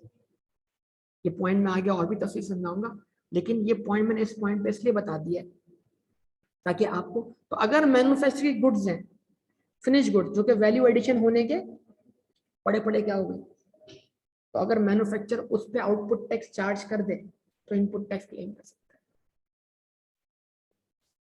Manufacture goods withdraw करेगा, ड्राइंग की ना, घर ले गया, आप आपकी हबीब ऑयल मिल है, तो आप वहां से 2 कंटेनर उठा के अपने घर ले गए हबीब ऑयल मिल से। हबीब ऑयल मिल क्या हो गया? मैन्युफैक्चर हो गया। घर में इस्तेमाल किया ना आपने 2 डब्बे उठा के तेल के, रमजान आ रहा है, ठीक है, तो आपने तेल के 2 डब्बे उठा के घर ले गया पकोड़े बनाने के, तो घर में इस्तेमाल हुआ ऑयल। तो क्योंकि वो जो ऑयल था वो मैन्युफैक्चर था ना, परचेज थोड़ी था, तो लिहाजा वो वैल्यू एडिशन के बाद गुड़ाना पड़ा हुआ है। तो वो जो आपका ड्राइंग करना है वो सेल टैक्स के लिहाज से चार्जेबल टू सेल्स टैक्स। तो जब आप अपनी ड्राइंग पर सेल टैक्स करेंगे, चार्ज करेंगे, तो आउटपुट टैक्स कहलाएगा? हाँ कहलाएगा। तो आप फिर उन गुड्स का इनपुट टैक्स क्लेम, ये मैन्युफैक्चर होने का सबसे बड़ा एडवांटेज, और ये एडवांटेज किसी और को हासिल नहीं। समझे बात? यानी तो फिर मैं इस पर और मजीद बहस भी करूंगा आपसे, फिक्र वाली बात नहीं है कोई, लेकिन मैं ये पॉइंट इसलिए दे रहा हूं कि आज शाम को जो क्वेश्चन मैं करवाऊंगा आपको, उन क्वेश्चन में ये वाले पॉइंट्स आएंगे जिसके अंदर ड्राइंग के ऊपर भी सिर्फ, लेकिन ख्याल रखिएगा ये आपने सिर्फ और सिर्फ देखना है कि ये पॉइंट्स हम सिर्फ और सिर्फ किसके ले रहे होंगे? मैन्युफैक्चरर के। याद रखिएगा, फिर मैं इस सारी कहानी को सप्लाई की डेफिनेशन से क्या कर दूंगा? कनेक्ट कर दूंगा। क्योंकि अगर आप प्रैक्टिकली किसी बात को पहले देख लें फिर डेफिनेशन आप बाद में समझें, तो आपके लिए समझना क्या हो जाएगी? आसान। ठीक है, साथ साथ एक चीज और निपटा लेते हैं, ये भी हमने किया हुआ है, अगर आप सोचें रिस्ट्रिक्शन ऑन इनपुट टैक्स देख लें, अब आपके लिए इंशाल्लाह समझना बड़ा आसान हो जाएगा। ठीक है जी, अ रजिस्टर्ड पर्सन, अब जो दरकार है, अ registered person other than a listed company, अगर आप कौन है, रजिस्टर्ड पर्सन है लेकिन कौन नहीं है, लिस्टेड कंपनी नहीं है, shall not be allowed to adjust input tax in excess of 90% of the output tax। क्या मतलब, आप अपना इनपुट टैक्स ज्यादा में ज्यादा अपने आउटपुट टैक्स के 90% के बराबर क्लेम कर सकते हैं, उससे ऊपर क्लेम नहीं कर सकते। यानी कि आपके इनपुट और आउटपुट टैक्स का डिफरेंस कम से कम आउटपुट टैक्स के 10% के बराबर होना चाहिए या उससे ज्यादा होना चाहिए, कम नहीं होना चाहिए। जुमला पिक कर लीजिए, जब आप इनपुट टैक्स ज्यादा में ज्यादा 90% क्लेम करेंगे, उससे ऊपर क्लेम, तो आपका जो आउटपुट और इनपुट टैक्स का डिफरेंस होगा वो आउटपुट टैक्स से 10% के बराबर होगा, उससे कम नहीं हो सकता। Therefore in case of lower profit margin, ऐसे बिजनेस जो लोअर मार्जिन पे ऑपरेट करते हैं, ठीक है जी, he is required to pay 10% of his output tax to FBR। तो कम से कम आपको इनपुट और आउटपुट का डिफरेंस जो पे करना है FBR को, वो आउटपुट टैक्स के 10% के बराबर हो। अब मसला क्या आता है, वही मसला आता है कि अगर आपका इनपुट टैक्स एक्चुअल ज्यादा है और आउटपुट टैक्स का 90% क्या बन रहा है, कम बन रहा है, तो आप 90% क्लेम करेंगे, तो डिफरेंस क्या होगा, कैरी फॉरवर्ड होगा। सब करवा चुका हूं मैं आपको, यस और it means that if his output tax during a tax period exceeds it means that his input tax during a tax year exceeds his output tax as a result of loss, overbuying और देखो ये जो जुमला है ना, ये थोड़ा आप समझ जाओ, समझे नहीं बात को। ये बोल रहा है इनपुट टैक्स ही आउटपुट टैक्स से ज्यादा है, अभी 90% की बात नहीं। मान लो इनपुट टैक्स 1,20,000 है और आउटपुट टैक्स कितना है, 1,00,000 है। तो जरा सोचो, दिमाग चलाओ कि अगर कोई रिस्ट्रिक्शन ना होती तो 1,00,000 के आउटपुट टैक्स से 1,20,000 का इनपुट टैक्स तो वैसे ही पूरा एडजस्ट नहीं होता। 20,000 क्या होता, नॉर्मली कैरी फॉरवर्ड होता। लेकिन जरा सोचो, अगर तुम पर 90% की रिस्ट्रिक्शन लगा दी जाए, तो अब तुम्हारा एक्चुअल आउटपुट टैक्स कितना है, 1,00,000, सॉरी एक्चुअल इनपुट टैक्स कितना है, 1,20,000, और 90% जो कि 1,00,000 का 90% बनेगा, कितना है आउटपुट टैक्स का 90%, 90,000। तो अब मसला क्या हुआ, तुम अपना इनपुट टैक्स पूरा आउटपुट टैक्स के बराबर तक भी क्लेम नहीं कर पाए, बल्कि आउटपुट टैक्स के 90% यानी 90,000 तक क्लेम कर पाए। अब तुम्हारा इनपुट टैक्स कैरी फॉरवर्ड कितने से हुआ, 30,000। इसका मतलब दो किस्म के कैरी फॉरवर्ड हुए, एक जो आउटपुट टैक्स से ही अबव है, कितना, 20,000, आउटपुट टैक्स 1,00,000 था, इनपुट टैक्स 20,000 था, तो वैसे ही डिफरेंस आ गया। अगर कोई रिस्ट्रिक्शन ना होती तो 20,000 वैसे ही क्या होता, कैरी फॉरवर्ड होता। लेकिन मसला क्या है, 10,000 भी हम और एडजस्ट नहीं कर पा रहे रिस्ट्रिक्शन की वजह से, तो मजीद और कितना कैरी फॉरवर्ड हुआ, 30,000, 10,000, टोटल मिलके कितना हुआ, 30,000। इन दोनों के कैरी फॉरवर्ड के ऊपर कोई टाइम लिमिट नहीं, तो दोनों को। लेकिन पेपर में बाज दफा एग्जामिनर कंफ्यूज करता है, 20,000 वो है जो एक्सेस है, 10,000 वो है जो रिस्ट्रिक्शन की वजह से। लेकिन आपका इनपुट टैक्स का बैलेंस बीडी कितना होगा, 10,000, उसमें आप करंट मंथ का इनपुट टैक्स करोगे, ऐड करोगे, फिर उसको दोबारा कंपेयर करोगे एक्चुअल इनपुट टैक्स और 90% of output tax which ever is lower. ठीक है बेटा, क्लियर है बात या नहीं सबको। तो if it means that with output tax during a tax period 1,20,000 exceeds is, sorry मैं फिर बार आउटपुट बोल रहा हूँ, it means that with input tax during a tax period 1,20,000 exceeds output tax 1,00,000 as a result of loss, आपको loss हुआ है, यानी आपने गुड्स जो है वो कॉस्ट से भी कम पे बेच दिए, और ओवर बाइंग, या आपने इस मंथ में परचेजेस बहुत ज्यादा की है, सेल्स कम की है, तो इस वजह से आपका आउटपुट टैक्स कम है, इनपुट टैक्स ज्यादा है, तो डिफरेंस कितना आया, 20,000। He is not entitled to get refund, तो 20,000 रुपए आपको वापस नहीं होते।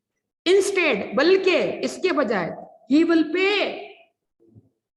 अगर आप ये समझ रहे हैं कि आपको इस मंथ कोई आउटपुट टैक्स का डिफरेंस पे ही नहीं करना, नहीं नहीं, उल्टा ये है कि आपको आउटपुट टैक्स का 10% देना है। तो 20 वो जो आपके बनते हैं कैरी फॉरवर्ड के, 10 वो जो आप टैक्स लाइबिलिटी निल होने के बावजूद क्या कर रहे हो, पे कर रहे हो, तो कितना कैरी फॉरवर्ड हुआ, 30। समझ पाए बात ये, Instead, he will pay 10% of his output tax to FBR. Input tax allowed, sorry, input tax disallowed, जो इस मंथ में डिसअलाउ हो गया रिस्ट्रिक्शन की वजह से, due to this restriction shall be carry forward to next period and shall be treated as input tax of that period. यानी उसको ऐसा माना जाएगा वो उसी पीरियड का इनपुट टैक्स। यानी देखो ये बात उस बात से कॉन्फ्लिक्ट ना करे, एक इनवॉइस थी जो अब तक डिक्लेयर ही नहीं हुई तो उसका इनपुट टैक्स सिस्टम में एंटर ही नहीं हुआ, ये वो इनपुट टैक्स सिस्टम में एंटर हो चुका है, एडजस्ट नहीं हो पा रहा, कैरी फॉरवर्ड हो रहा है। इसके कैरी फॉरवर्ड करने पर कोई टाइम लिमिट नहीं है, ये जिस मंथ में कैरी फॉरवर्ड होगा उसी मंथ का एक्चुअल इनपुट टैक्स माना जाएगा और बैलेंस बीडी ऑलरेडी अपोर्शनमेंट करने के बाद आ रहा होगा, उसके अंदर इस मंथ का इनपुट टैक्स अपोर्शन करने के बाद क्या होगा, ऐड होगा, फिर कहलाएगा वो क्या, एक्चुअल इनपुट टैक्स। उसको कंपेयर करेंगे किससे, 90% ऑफ आउटपुट टैक्स। उसके बाद input tax on acquisition of fixed assets, plant and machinery और capital goods if any is claimable, लेकिन फर्नीचर का, व्हीकल्स का, बिल्डिंग मटेरियल्स का जो एक्वायर किए otherwise and stock in trade, इनका इनपुट टैक्स आप क्लेम नहीं कर सकते, पता है ना भाई। तो ये वो फिक्स एसेट्स हैं जो आपके बिजनेस के यूज में है और उनका इनपुट टैक्स क्लेम करना भी आपको अलाउ है और इस्तेमाल हो रहे हैं टैक्सेबल सप्लाई जनरेट करने के लिए, तो फिर इनपुट टैक्स क्लेम होगा। If any is claimable in the same tax period and restriction of said 90% is not applicable. जिन जिन बिजनेसेस के ऊपर इनपुट टैक्स की 90% रिस्ट्रिक्शन क्या है, अप्लाई है, अगर वही बिजनेस प्लांट एंड मशीनरी खरीदे, एसी खरीदे, ठीक है, इक्विपमेंट्स जो हैं ऑफिस इक्विपमेंट के अलावा इक्विपमेंट्स का करें परचेज करें, ठीक है, वो अपना प्लांट एंड मशीनरी का इनपुट टैक्स क्लेम करते वक्त परचेजेस के ऊपर तो रिस्ट्रिक्शन अप्लाई करेंगे, लेकिन फिक्स एसेट्स के इनपुट टैक्स पर रिस्ट्रिक्शन अप्लाई नहीं करेंगे। इसका मतलब ये होगा किसी क्वेश्चन में फिक्स एसेट का इनपुट टैक्स आ गया तो हमें इनपुट टैक्स को दो हिस्सों में क्लेम करना, विदाउट रिस्ट्रिक्शन और विद रिस्ट्रिक्शन। हम बोलेंगे इनपुट टैक्स ऑन परचेजेस, लिखेंगे एक्चुअल इनपुट टैक्स और 90% ऑफ आउटपुट टैक्स, और फिर हम लिखेंगे input tax on fixed assets without restriction. पूरा क्लेम करेंगे, नहीं हो सका इसको भी कैरी फॉरवर्ड कर देंगे, लेकिन ये कैरी फॉरवर्ड रिस्ट्रिक्शन की वजह से नहीं हो रहा, ये आउटपुट टैक्स के ना होने की वजह से। समझ पा रहे हैं बात ये? अच्छा, उसके बाद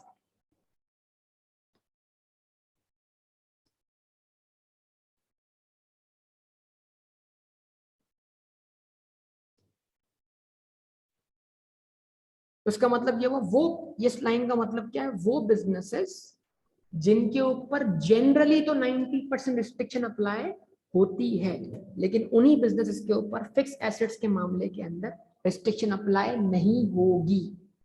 बाकी इनपुट टैक्स में होगी, इलेक्ट्रिसिटी के इनपुट टैक्स में होगी, परचेजेस के इनपुट टैक्स में होगी, लेकिन फिक्स एसेट के इनपुट टैक्स में नहीं। और जिन पर नहीं होती उन पर तो ओवरऑल ही नहीं होती, ठीक है। अच्छा, FBR has power to increase limit from 90% to 95%. FBR किसी के लिए रिस्ट्रिक्शन की लिमिट 90 के बजाय कितनी कर दे, 95, तो इससे फायदा होगा कि अब अपने इनपुट टैक्स को आप आउटपुट टैक्स के 95% के बराबर क्लेम कर सके, तो मिनिमम आप 5% पे करेंगे FBR को। In any particular case, including all tier 1 retailers who have integrated all their sales point of sales with the FBR, जो रिटेलर हैं जो रजिस्टर्ड हैं टीयर 1 वाले, अगर उन्होंने ये मशीन इंस्टॉल कर दी है और फिर वो कहते हैं ये 90% रिस्ट्रिक्शन तो बहुत ज्यादा है, मतलब 10% हम पे नहीं कर सकते, हमारे पास जो है इतना प्रॉफिट मार्जिन नहीं है, तो फिर उनके लिए रिस्ट्रिक्शन 90 से बढ़ाकर, मतलब लिमिट 90 से बढ़ाकर 95 कर जाए ताकि उनके ऊपर बर्डन कम पड़े। और हर उस शख्स के लिए जो FBR को दरखास्त दे इस लिमिट को तब्दील करने के। अच्छा जी, एक्सेप्शन का मतलब क्या होता है, आम तौर पर जिन लोगों पर 90% रिस्ट्रिक्शन अप्लाई होती है तो ऐसी सिचुएशन बन जाए कि उन पर भी ना हो। सबसे पहले हम ऊपर पढ़कर आए हैं जितने भी बिजनेसेस हैं अदर देन लिस्टेड कंपनीज, उन पर रिस्ट्रिक्शन अप्लाई होती है। मतलब अगर आप लिस्टेड कंपनी नहीं है तो आप पर अप्लाई होगी ना रिस्ट्रिक्शन, और लिस्टेड कंपनी है तो नहीं होगी। पक्का? अच्छा, लेकिन यहां पर इसका मतलब हम ये एक्सेप्शन किन के लिए पढ़ रहे हैं? ये एक्सेप्शन हम उनके लिए पढ़ रहे हैं जिन पर रिस्ट्रिक्शन अप्लाई होती है, लेकिन ये इस कंडीशन में फॉल करने की वजह से अब उन पर भी अप्लाई नहीं होगी। जनरली होती है, एक्सेप्शनली नहीं होती। जुमला समझ में आया? लिख सकते हैं यहां पर आप, जिन पर जनरली रिस्ट्रिक्शन अप्लाई होती है लेकिन एक्सेप्शनली नहीं होती। जिन पर जनरली रिस्ट्रिक्शन अप्लाई होती है, एक्सेप्शनली नहीं होती। ये जुमला लिख दें अपने पास, जिन पर जनरली रिस्ट्रिक्शन अप्लाई होती है, एक्सेप्शनली नहीं होती।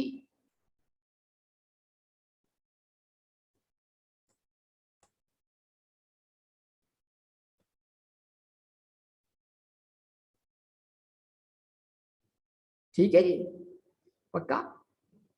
अच्छा, पढ़ो मैं जरा। Persons registered in electrical energy sector and gas distribution company, तो पार्टिकुलर क्लास हो गई।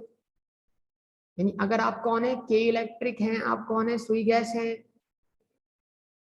तो अगर आप इलेक्ट्रिसिटी और गैस डिस्ट्रीब्यूशन कंपनी है तो आप पर 90% रिस्ट्रिक्शन अप्लाई नहीं होती।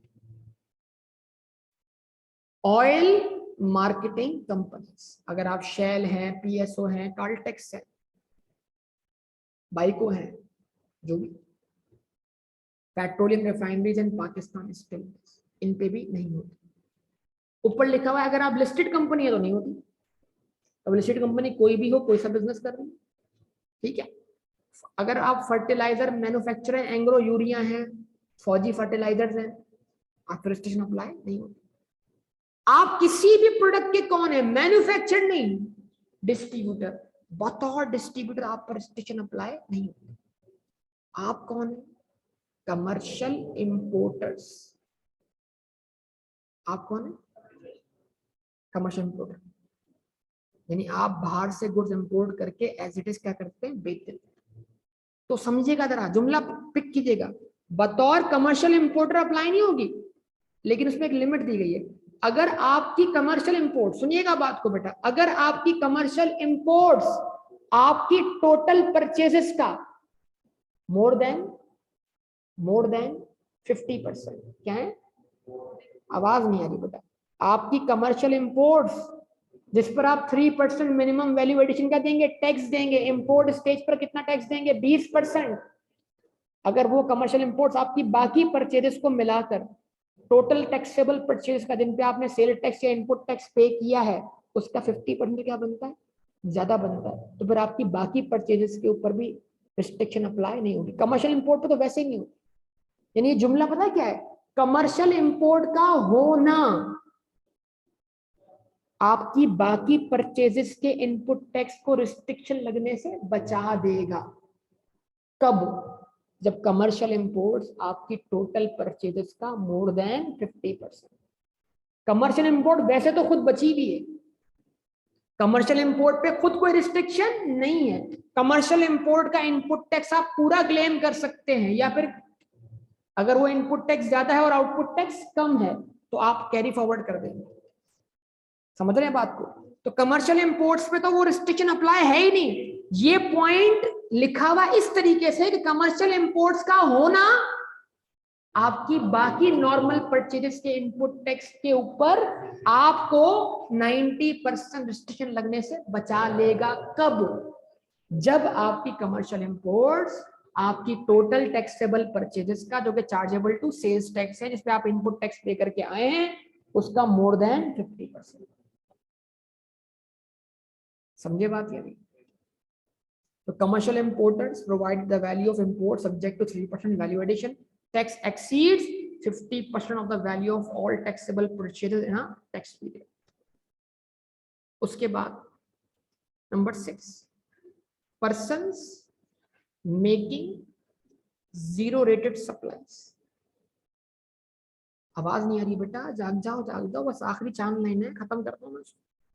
पर्सन्स मेकिंग अ, क्या मतलब, वो शख्स जो क्या कर रहा हो, जीरो रेट सप्लाई का आउटपुट टैक्स क्या है, उसका 90% क्या होगा, 0 होगा। तो मतलब जीरो रेट सप्लाई पे तो स्टिल लग ही सकती है ना भाई। ये भी वही बात है, जीरो रेटेड सप्लाई का होना आपकी बाकी टैक्सेबल सप्लाईज पर आपको 90% स्टिल लगने से बचा लेगा। कब? जब आपकी जीरो रेट सप्लाईज आपकी बाकी टैक्सेबल सप्लाईज का मोर देन 50%। आइए इस पॉइंट को हम असेस करते हैं। कल हमने ये बात नहीं सोची, अब हम सोचेंगे आइंदा से। देखिएगा, आपकी टैक्सेबल सप्लाईज यहां देखें, बोर्ड पे देखें कितनी।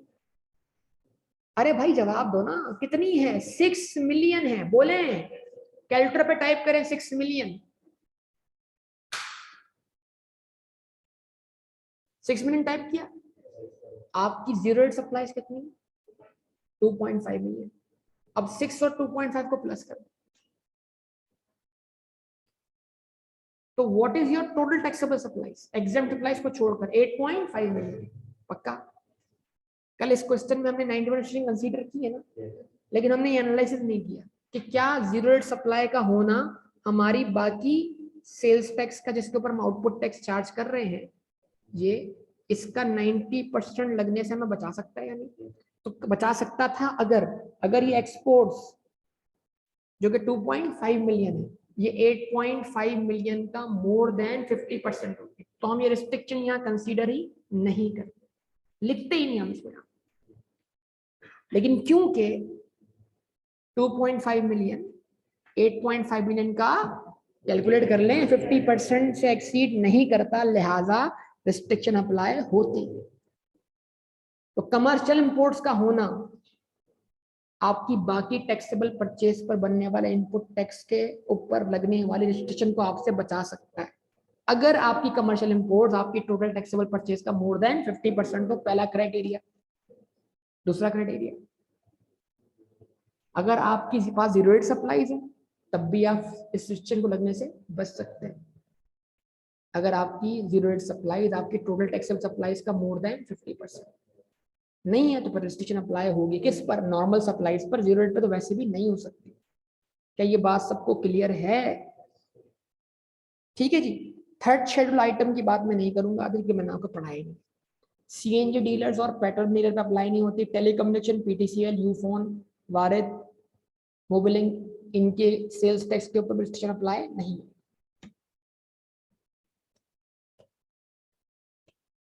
ठीक है जी, बात यहीं पे हो जानी चाहिए, वैसे ये भी कोई मुश्किल बात नहीं है। Excess input tax, input tax disallowed due to under section 8B। अभी जो मैंने एग्जांपल दी थी उसमें इनपुट टैक्स आउटपुट टैक्स था 1 लाख, इनपुट टैक्स था 1,20,000, 20,000 अबव था, उसको बोलेंगे एक्सेस इनपुट टैक्स। और हमने फिर भी क्लेम कितना किया था? 90, तो 10 और क्लेम नहीं कर सके थे, उसको बोलेंगे हम रिस्ट्रिक्टेड इनपुट टैक्स अंडर। तो कहता है इनपुट टैक्स जो कि डिसअलाउ हुआ है, एक तो रिस्ट्रिक्शन की वजह से कितना 10,000, दूसरा जो एक्सेस था 20,000, मिलके कितने हो गए? where said restriction is not applicable may be carried forward। अगर कोई रिस्ट्रिक्शन ना होती तो हम 1 लाख ही क्लेम करते, 20,000 एक्सेस होता उसे कैरी फॉरवर्ड करते। अभी हमें पूरा कितना कैरी फॉरवर्ड करना पड़ रहा है? 30,000, दोनों मिलाकर to the next period and treated as input tax of that period. फिर उसको उसी मंथ का इनपुट टैक्स माना जाएगा क्योंकि वो कैरी फॉरवर्ड होकर वहां चला गया। अब ये नहीं दिखा जाएगा कितना पुराना इनपुट टैक्स कैरी फॉरवर्ड होता हुआ है, ये कैरी फॉरवर्ड होता रहेगा। जब आपका इनपुट टैक्स कैरी फॉरवर्ड होता रहे, यानी कि आपको कभी भी ऐसा टाइम ना मिले कि आपका आउटपुट टैक्स ज्यादा हो और इनपुट टैक्स हमेशा, तो फिर आप अप्लाई कर दें भाई मतलब रिफंड के लिए कि भाई हमारे पैसे तो आपके पास ही फंसे हुए। हमेशा हमारा आउटपुट टैक्स क्या होता है? कम होता है। इनपुट टैक्स क्या होता है? तो हम तो बहुत लोअर प्रॉफिट मार्जिन पे ऑपरेट करते हैं और आपकी रिस्ट्रिक्शन की वजह से हमें इतना परेशानी क्या करनी पड़ रही है, फेस करनी पड़ रही है। तो उसके लिए क्या है? रिफंड प्रोसीजर बताया। ठीक है ना? तो यहाँ पर मैंने आपसे ये सारी बातें कर ली, तो इंशाल्लाह फिर मैं शाम के वक्त क्या कराऊंगा आपको, आज की क्लास में रिस्ट्रिक्शन की बात भी हो गई है। ठीक है, आज के जो क्वेश्चन होंगे उसमें ड्राइंग्स के इफेक्ट्स होंगे। ठीक है, ओनर विदड्रॉ करके ले जा रहा है, इस तरह के आइटम्स आपके सामने आ जाएंगे, रिस्ट्रिक्शन वगैरह सब आएंगे। तो मतलब फिक्स एसेट्स का इनपुट टैक्स भी आज ही आ जाएगा। तो ये तमाम बातें आपके सामने क्लियर हो जाएंगी इंशाल्लाह। इस तरह क्वेश्चन का लेवल आगे अपग्रेड होना शुरू हो जाएगा।